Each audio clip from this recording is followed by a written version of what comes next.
اور اسلام اس بات کی تعلیم دیتا ہے کہ آپ کی اپنی روزمرہ کی زندگی اور آپ کی عبادت کسی کے لیے باعث تکلیف نہ بنے.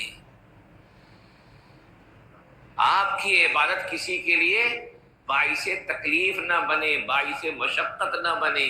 یہ اسلام کی تعلیم ہے.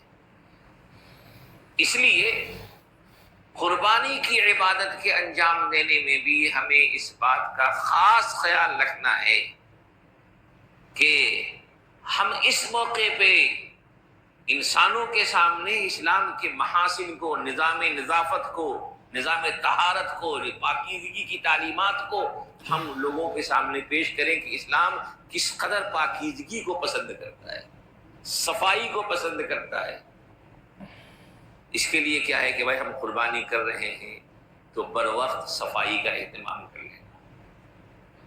اس کی جو پھینکنے والی چیزیں ہیں ان کو مقررہ جگہوں پہ جا کے پھینک کے آنا، تاکہ ہمارے گھر کے آس پاس کا ماحول، ہمارے محلے کا ماحول خراب نہ ہو، محلے میں تعفن نہ پھیلے. اس کا خیال ہمیں رکھنا ہے.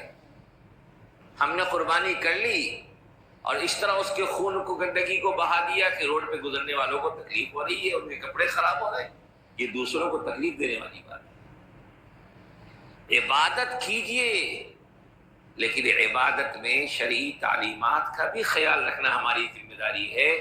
تو مکمل طور پہ ہمیں اس بات کا خیال رکھنا ہے کہ ہماری عبادت ہمارے پڑوس والوں کے لیے، ہمارے محلے والوں کے لیے، ہمارے شہر کے لوگوں کے لیے اور ہمارے گھر کے سامنے سے گزرنے والوں کے لیے کسی بھی طرح باعث تکلیف نہ بنے. ہم کسی کی اذیت کا، کسی کی تکلیف کا ذریعہ اپنے آپ کو نہ بنائیں.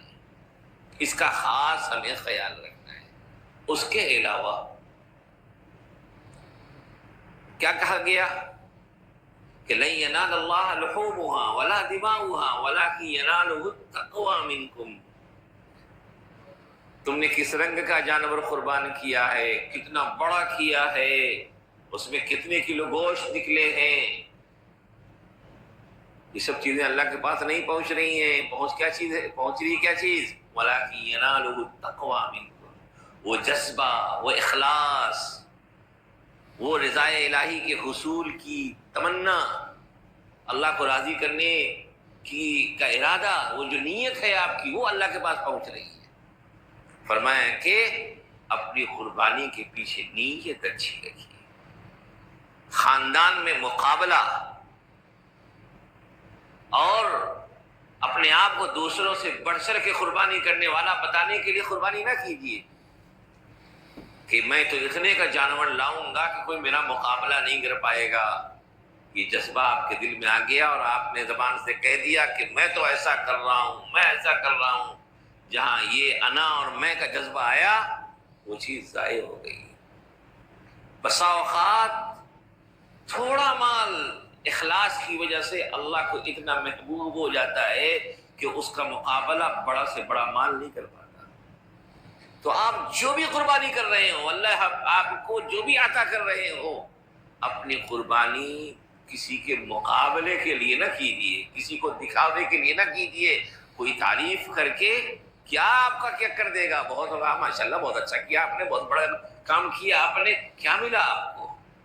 اگر خاندان کے یا دوستوں احباب کے بعض لوگوں نے دو چار تعریفی جملے کہہ دیے، کیا ملا آپ کو؟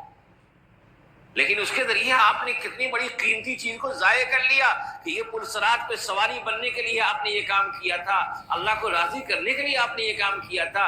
دنیاوی تعریف کی طلب میں آپ نے کام تو کیا لیکن ثواب سے محروم ہو گئے. اس لیے کسی سے کوئی مقابلہ نہیں، کسی کے سامنے کوئی تذکرہ نہیں. ہم تو کر رہے ہیں اللہ کو راضی کرنے کے لیے، اور اللہ قبول کر لے وہی ہماری سب سے بڑی کامیابی ہے.